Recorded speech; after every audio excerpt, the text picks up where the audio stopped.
Video ini akan kita mulai dalam hitungan 1, 2, 3. Hai teman-teman, perkenalkan kami dari kelompok 6. Hari ini kami akan menjelaskan tentang pengadilan militer. Sebelumnya, perkenalkan saya Putri Mutiasari. Saya Muhammad Zaki Alifian. Saya Alisa Joan Maharani. Nama saya Mela Agustin. Hai, nama saya Cecilia. Muhammad Akam Resala Yuda. Baiklah, di sini saya akan menjelaskan pengertian pengadilan militer.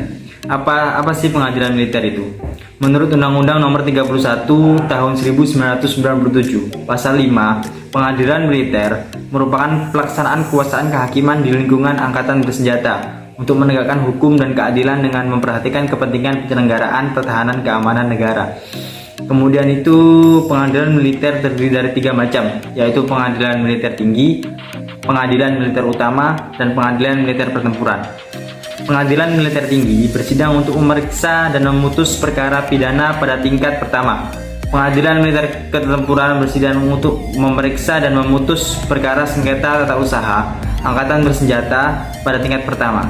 Pengadilan militer utama bersidang untuk memeriksa dan memutus perkara pidana pada tingkat banding.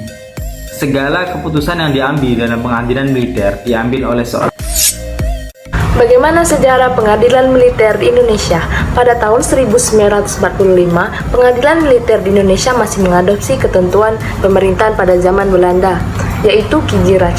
Adapun dasar hukum yang digunakan adalah Pasal 2 Ketentuan Peralihan Undang-Undang Dasar 1945 yang berbunyi, segala badan negara dan peraturan yang masih langsung berlaku selama belum diadakan yang baru menurut Undang-Undang Dasar ini.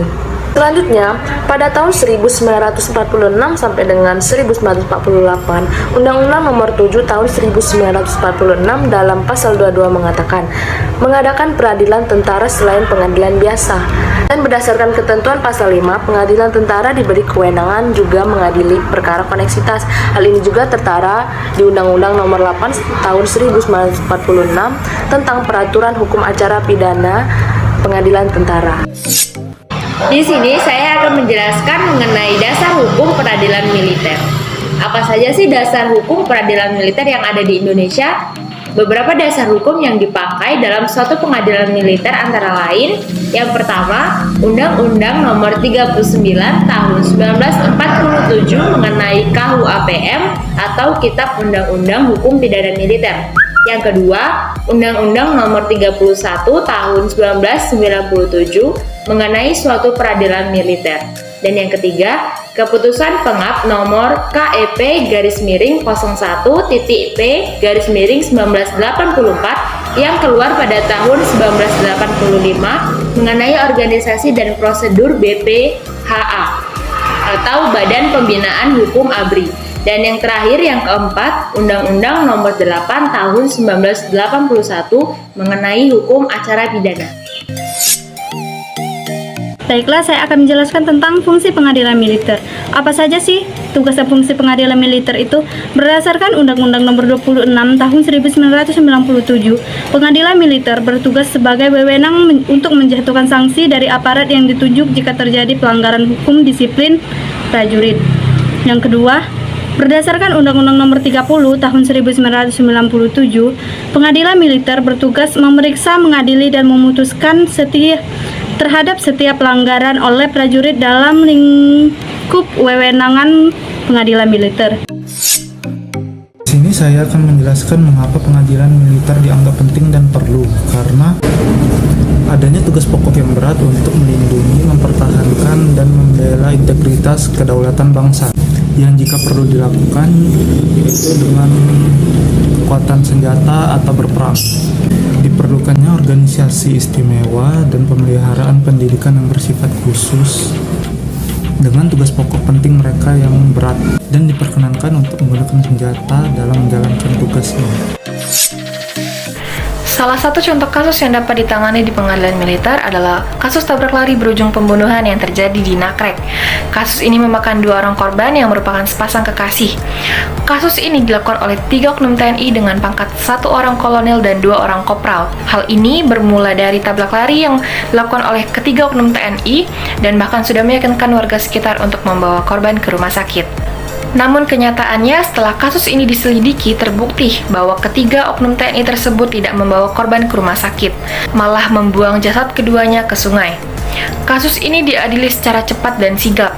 Panglima TNI Jenderal Andika juga telah mengeluarkan ultimatum untuk memecat ketiganya. Kasus ini ditangani dengan sigap dan cekatan oleh pihak kemiliteran, mulai dari pengambilan berkas dari kepolisian hingga sampai berkas pelaku sudah ditangani oleh Auditorat Militer Tinggi 2 dan selanjutnya akan dilakukan persidangan di Pengadilan Militer Tinggi 2 Jakarta. Kasus ini diselidiki secara transparan dikarenakan kasus ini merupakan tindak pidana. Sebaliknya, jika kasus ini menyangkut kode etik kemiliteran, maka akan dilakukan secara tertutup. Melalui sidang perdana di Pengadilan Militer Tinggi 2 Jakarta, akhirnya resmi dinyatakan bahwa Priyanto bersalah atas tewasnya kedua korban dan didakwa pasal berlapis atau gabungan. Pasal yang dimaksud adalah pasal primer 340 KUHP tentang pembunuhan berencana yang berhubungan dengan pasal 55 ayat 1 KUHP tentang penyertaan pidana. Subsidiar pasal 338 KUHP tentang pembunuhan berhubungan dengan pasal 55 ayat 1 KUHP. Selain itu, atas perbuatannya Priyanto terancam hukuman mati, penjara seumur hidup atau selama rentan waktu tertentu, atau paling lama 20 tahun penjara. Hukuman yang diterima Kolonel Priyanto terbilang sangat berat karena ia merupakan dalang dan otak dari kejadian ini. Selain itu, kedua oknum TNI lainnya ditangani di Pengadilan Militer 208 Jakarta. Hal ini dikarenakan terbagi berdasarkan pangkat terdakwa. Terima kasih telah menyaksikan video dari kelompok 6 mengenai pengadilan militer di Indonesia. Diharapkan penjelasan dari video ini dapat bermanfaat dan berguna untuk orang banyak. Jangan lupa like, komen, dan share.